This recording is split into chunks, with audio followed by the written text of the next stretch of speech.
మన Varahi sales grand festive celebrations ప్రతి 10,000 రూపాయల కొనుగోలుపై ఒక బంగారు నాణెం ఉచితం. ఈ ఆఫర్ జనవరి 15 వరకు మాత్రమే. నోరు మంచిదైతేనట ఊరు మంచిదవుతుంది. పెద్దవాళ్ళు కొన్ని మాటలు ఊరికే చెప్పలేదు. వాళ్ళ అనుభవాలతో చెప్పిన ప్రతి మాట ఫాలో అయితే మనకి మంచిదే. ఈ మధ్య చూస్తున్నాం ప్రతి ఒక్కరూ మీడియాని ఏ రేంజ్‌లో వాడుకోవాలో ఆ రేంజ్‌లో వాడేసుకుంటున్నారు. తప్పేమి లేదు. వాక్కు అనేది వాళ్ళ స్వేచ్ఛ. ఏదైనా వాళ్ళ అభిప్రాయాన్ని స్వేచ్ఛగా పంచుకోవచ్చు. కానీ అతి మితిమీరితే ప్రమాదం ఎలా ఉంటుందో కూడా పరిణామాలు కూడా చూస్తూనే ఉన్నాం. అంతే వేగంగా వస్తున్నాయి. సో ఇప్పుడు ఒక్కొక్కరు ఒక్కొక్క అభిప్రాయాలు చెప్తున్నారు. గౌరవంగా మర్యాదగా ఉండాలి, వస్త్రధారణ ఇవన్నీ మంచివే. మంచి విషయాలు చెప్పుకోవడం ద్వారా కొంతమందిలో మార్పు వస్తుంది అని ఆలోచన, ఆశించడం కూడా చాలా మంచిదే.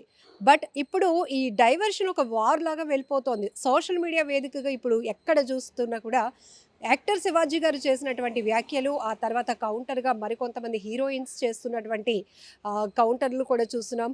అయితే మధ్యలో నా అన్వేష్ విదేశాలలో ఎక్కడెక్కడికో తిరుగుతూ ప్రపంచమంతా చుట్టేస్తూ అందరికీ దగ్గరైనటువంటి నా అన్వేష్ కూడా ఈ విషయంలో జోక్యం చేసుకోవడంతో పాటు కాస్త ఎక్కువగా చెప్పారేమో అని అనిపిస్తూ ఉంది. ఎందుకంటే వైద్యులకంటూ ఒక ప్రయారిటీ ఇస్తాం. ప్రతి మనిషి శరీరంలో ప్రతి ఒక్క అవయవం యొక్క ఇంపార్టెన్స్ కావచ్చు, పనితీరు అన్నీ వాళ్ళకి తెలిసినట్టుగా మనకు అంత తెలీదు. ఒకవేళ మనకి ఏవైనా జబ్బులున్నా దాని గురించి తెలుసుకోవడంలో తప్పులేదు. కానీ ఇప్పుడు అందరూ సైంటిస్టుల్లా మారిపోతున్నారు. చాలా డీప్‌గా, డెప్త్‌గా చెప్పే ప్రయత్నాలు చేస్తున్నారు. అందుకోసం నా అన్వేష్ ఏకంగా ఒక వాటర్ మెలాన్ పుచ్చకాయను పట్టుకొని ఆయన చెప్పిన విధానం మాత్రం 100% అందరం ఖండించాల్సిందే. అంత డెప్త్‌గా మాట్లాడాల్సిన అవసరం లేదు. ఒకవేళ తన అభిప్రాయం చెప్పుకోవాలి అనుకున్నా దానికి అనేక రకాల వే ఉంది.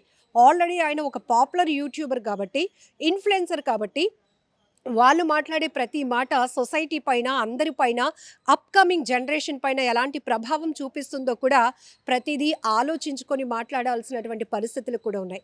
అయితే ఇదంతా ఎందుకంటే ఒక రకమైన ఆవేదన.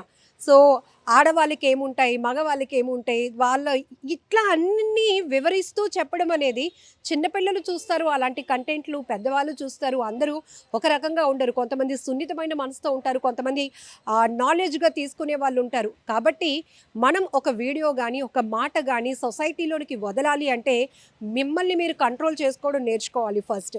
సో ఇప్పుడు జరుగుతున్న ఈ వార్‌కి సంబంధించి తన అనుభవంతో కొన్ని మాటలు షేర్ చేసుకోవడానికి మనతో పాటు శ్రీమతి గంటి ఉషా గారు ఉన్నారు. మేడంతో మాట్లాడదాం. మీ అందరికీ తెలుసు గతంలో కూడా అనేక విషయాలు మనం మాట్లాడాం. మహిళలు వస్త్రధారణ కావచ్చు, ఫ్రీడమ్ కావచ్చు, ఉమెన్ ఒకటే కాదు మనుషుల్లో సొసైటీ అనేటప్పటికి మగవాళ్ళు ఉంటారు, ఆడవాళ్ళు ఉంటారు. వాళ్ళ రోల్ ఏంటి, వీళ్ళ రోల్ ఏంటి, సొసైటీ హెల్త్‌గా ఉండాలి అంటే, హెల్తీ ఎన్విరాన్మెంట్ ఉండాలంటే అందరి పాత్ర ఏంటి అనేది కూడా అనేక వీడియోలు మనం మాట్లాడుకున్నాం. ఇప్పుడు ఇటు యాక్టర్ శివాజీ గారు, అనసూయ గారు, అలానే నా అన్వేష్ గారు వీళ్ళ ముగ్గురు డైవర్షన్స్ని అసలు ఎలా చూడొచ్చు అనేది అమ్మ మాటల్లో విందాం. మేడం మొత్తం మీరు వీడియోస్ అన్నీ ఫాలో అవుతున్నారు, చూస్తున్నారు. అయితే కాస్త నా అన్వేష్ గారు మరీ ఏదో మెడికల్ టెక్నాలజీ అందరికీ వివరించినట్టుగా అట్లా చెప్పడం కొంచెం బాధగా అనిపిస్తోంది. పిల్లలు కూడా విరివిగా ఇప్పుడు సోషల్ మీడియా చూస్తున్నారు. అంత నాలెడ్జ్ ఇవ్వాల్సినంత అవసరం అయితే లేదు. బట్ ఓవరాల్‌గా ఏం చెప్తారు ఇవన్నిటిని చూసిన అంటే తర్వాత? ఇప్పుడు నాన్ వెజ్‌ని మీరు గారు అని కూడా అన్నారు. ఆ పర్సన్‌కి గారు అని పెట్టాల్సినటువంటి అవసరం లేదు. ఆ అర్హత ఆయన కోల్పోయాడు. ఎందుకంటే ఆది నుంచి స్త్రీ అంటే ఏమిటి అని అన్నది తెలియకుండా ఎవరూ లేరు.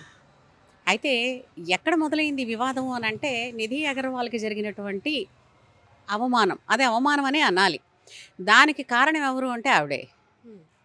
ఇప్పుడు అలాంటి డెలికేట్ వస్త్రాలు కట్టుకున్నప్పుడు పొరపాటున ఎక్కడైనా ఆ దాడిలో అంటే వాళ్ళందరూ ఆ మీదన పడ్డంలో ఆ దొమ్మిలో ఎక్కడైనా ఆమె వస్త్రం చిరగరాని చోట చిరిగితే పరిస్థితి ఏంటి అన్న ఆవేదన ప్రతి ఒక్కరికి ఉంటుంది. అందరూ చెప్పలేకపోతారు. అది కొంచెం స్టేజ్ ముఖంగా శివాజీ గారు చెప్పారు. ఎందుకన్నారు అని అంటే అతను కూడా అదే అన్నారు. అందరి మీద ఆ క్రేజ్ ఉండదు, సెలబ్రిటీస్ అనగానే ఉంటుంది అని. అందులో కొంతమంది మరి హీరోయిన్స్ అని అన్నారు. తమకు తాము హీరోయిన్స్ అని అనుకున్న వాళ్ళందరూ కూడా దాని మీద వచ్చి ఇది ఇలా అనొచ్చా, అలా అనొచ్చా అన్నారు. దానికి సపోర్ట్ చేసిన వాళ్ళు కూడా కొంతమంది అన్నారు. సరే ఎవరి మట్టుకు వాళ్ళు అంటున్న కొద్దీ ఆయన చెప్పింది ఏంటంటే అందులో ఉద్దేశం మంచిదే. మన దేశంలో మన దేశం అనకుండా మనం ఒక సృష్టిలో అసలు హ్మ్. ఇది బావుంది. సృష్టిలో 84,00,00,000 జీవరాశులు ఉన్నాయంటారు. వాటన్నింటిలోనూ వస్త్రం, ఆచ్ఛాదన ఎవరికి కావాలి? మనిషికి. అవి లేని వాటిని ఏమిటంటారు?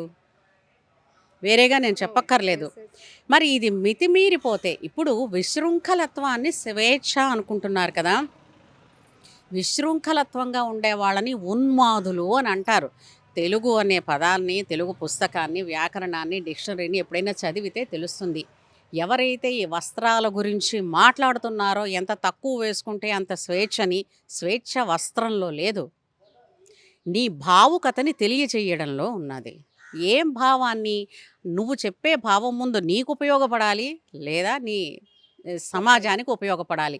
ఈ 2 ఉపయోగపడని వాటిని మేము స్వేచ్ఛ అంటాము అని అంటే అది వాళ్ళ పైత్యం అనాలి తప్ప అదైతే స్వేచ్ఛ కాదు. తర్వాత దేశానికి రాకుండా దేశంలో ఉండేటటువంటి వాళ్ళందరి సబ్స్క్రిప్షన్స్ తోటి అక్కడ జల్సాలు వెనకబడుతున్న వాడున్నాడే, కానీ దేశానికి రాను, ఇక్కడ ఈ దేశానికి వస్తే వాడి కూతురు ఏదో రేప్ అయిపోతుందన్నమాట కూడా అని అన్నాడు. ఇక్కడ కన్నా అక్కడుంటేనే చెడిపోతుందిగా. ఎందుకంటే గుడ్డలు కూడా తీసుకుని మీరు తిరగండి అని ఆయనే స్వేచ్ఛగా చెప్తున్నాడు. అమ్మ, నానమ్మ వాళ్ళ ఏమిటో రిలేషన్స్ కూడా పేర్లు కూడా చెప్పాడు. వీళ్ళందరూ కూడా ఇక్కడ గుడ్డలు కూడా తీసుకునే తిరుగుతున్నారు అని చెప్పాడు. అంటే ఇప్పుడు వీళ్ళందరినీ మనుషుల కింద లెక్క వేస్తారా? మనుషులు చేసే వీడియోస్కి, మానవత్వానికి, సమాజానికి ఉపయోగపడే వాటికి మాత్రమే ఎక్కువగా సబ్స్క్రైబర్సు, ఫాలోవర్సు ఉంటారు తప్ప పశుత్వంగా ఉండండి అని పశువులే చెప్తూ ఉంటే, అయితే పశువులతో పోల్చడానికి కూడా బాధేస్తుందమ్మా. వాళ్ళకి ఒకటే ధర్మం ఉంది వాటికి. వాటికి రేపటికి దాచుకుందాం అన్నది తెలియదు, ఒకళ్ళని పాడు చేద్దాం అన్న సంగతి తెలియదు. ఉంటే తినేదేదో కలిసి తింటాయి అంతే. ఏ అవసరానికి ఆ అవసరం ఋతుధర్మంగానే నిర్వర్తిస్తాయి తప్పించి మీరు చెప్పండి ధర్మాన్ని తప్పిన ఈ పశువు ఒకరున్నారని చెప్పండి. అదేమిటో విచిత్రం. ఇలాంటి అధర్మపరులందరినీ కూడా పశువులతో పోలుస్తూ ఉంటారు. వీడిని అసలు ఇంకొక దాంతో పోలుద్దాం అనుకుని దానికి విశ్వాసం ఎక్కువ ఉంది. అలాగే ఇప్పుడు గరికపాటి వారిని అతను మాట అన్నాడు. గరికపాటి వారి గారి ఉద్దేశం ఎవరికి అక్కర్లేదా? ఆయన ఏమన్నారు? ప్రొవోకింగ్ డ్రెస్సెస్ వేసుకుంటే అది మళ్ళీ మీకే ఇబ్బంది తెచ్చి పెడుతుందయ్యా అని అంటున్నారు. అయితే ఇవన్నీ కూడా అసలు పెద్దవాళ్ళు చెప్పడం అనేసరికల్లా వినము అనేటువంటి ఒక జడత్వానికి ఎందుకు వచ్చారంటే, ఈ కుటుంబ విచ్ఛిన్నత ఎప్పుడైతే అరిస్టోక్రసీ అనే పేరుతో స్టార్ట్ అయిందో అప్పటి నుంచి ఇంట్లో పెద్దవాళ్ళు ఉండడం, పెద్దవాళ్ళు ఉంటే వీళ్ళు కొంచెం అదుపు ఆజ్ఞల్లో కొంచెం ఉండేవారు. పెద్దవాళ్ళ దగ్గర ఉన్నవాళ్ళు చదువులో చెడిపోయారా, మర్యాదల్లో చెడిపోయారా, ఐశ్వర్యంలో చెడిపోయారా, గుణంలో చెడిపోయారమ్మా? అన్నీ ఉన్నాయి. కానీ వాళ్ళు వద్దనుకుని వాళ్ళని దూరం చేసుకున్న తర్వాతే సమాజం, మనుషులు, స్త్రీలు ఇలా తగలడుతున్నారు. గరికపాటి గారు మాలాంటి వాళ్ళం కూడా అని అన్నారు. అంటే మీరు ఎందుకు పంచి కట్టుకొని ప్రవచనాలు చెప్పే మీరు ఎందుకు అంత అవుట్ ఆఫ్ కంట్రోల్ అవుతున్నారు మీరు అన్నది పదే పదే పదే అన్వేష్ రిపీట్ చేస్తా ఉన్నారు. బ్రహ్మకైన పుట్టు రిమ్మ తెగులు అన్నారు. బ్రహ్మంతటి వాడికే ఈ విధమైనటువంటి పైత్య ప్రకోపం చేసేటటువంటి పనులు చేస్తూ ఉంటే ఎదుటివారు రిమ్మ తెగులు పుడుతుంది అని అన్నారు. అది సామెతగా, నానుడిగా వచ్చింది అది.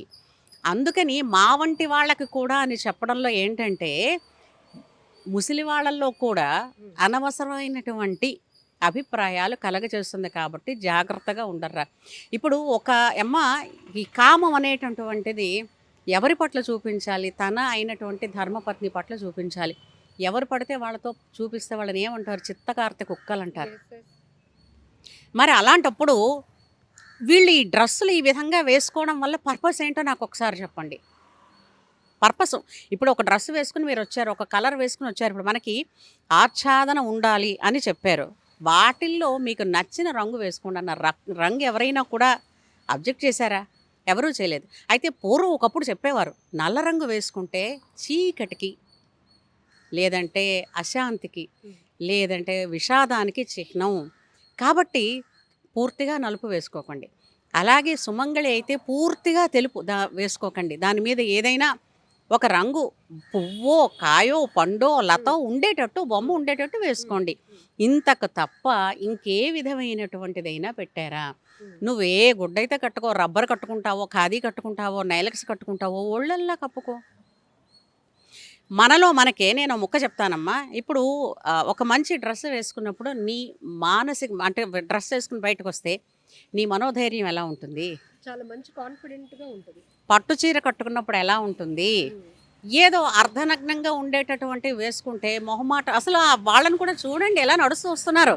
అట్లా ముడుచుకుని, ఇట్లా ముడుచుకుని అట్లా రావాల్సిన అవసరం ఏంటి? ఇప్పుడు నీకు ఎంతసేపు బయటకొస్తే నువ్వే కార్యక్రమంలో పాల్గొదలుచుకున్నావో దాని మీద దృష్టి పోయి ఎంతసేపు ఇటు సర్దుకోవో, అటు సర్దుకోవో, ఇటు సర్దుకోవో ఏమిటా కర్మ? ఇప్పుడు పెద్ద పెద్ద చదువులు చదివిన వాళ్ళు ఇప్పుడు గిరిజన వాళ్ళ దగ్గర నుంచి కూడా ఆడపిల్లలు నేర్చుకుని, చదువుకుని కలెక్టర్స్ అయిన వాళ్ళు లేరా? Yes, ఎందుకు లేరు? మరి వాళ్ళు అసలు గిరిజనులు అంటే వాళ్ళ వస్త్రధారణ ఎలా ఉంటుంది? ఆమె కలెక్టర్‌గా వాళ్ళ తెగని ఆమె రిప్రజెంట్ చేస్తున్నప్పుడు ఆమె ఎలా ఉంది? ఆమె వలన ఆమె కుటుంబానికి కావచ్చు, తెగకి కావచ్చు మర్యాద పెరిగింది.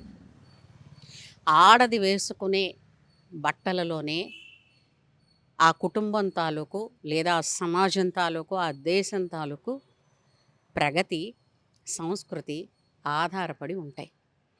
అసలు ఇక్కడున్న 6 గజాల చీర కట్టుకోవడానికే చచ్చిపోతున్నారమ్మా. మహారాష్ట్ర వాళ్ళని చూడండి 9 గజాల చీర కట్టుకుంటారు. ఇంకేం చెప్తాం వాళ్ళని? ఉమ్.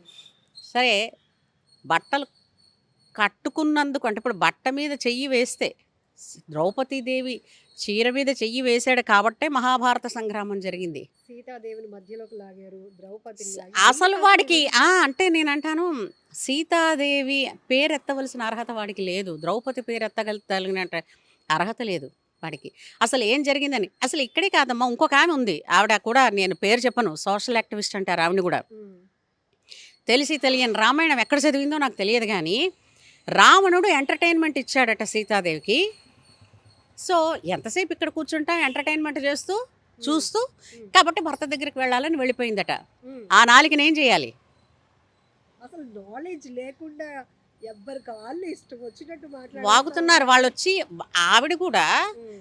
గరికపాటి గారిని అసలు నిలదీయాలి అంటే ఆయన బయట ఉంటే బయటలు ఎక్కడ కనపడుతున్నాయి లాగడానికి అన్నారు ఆయన. ఉమ్. అంటే ఏంటి ఉద్దేశం వెనకాల?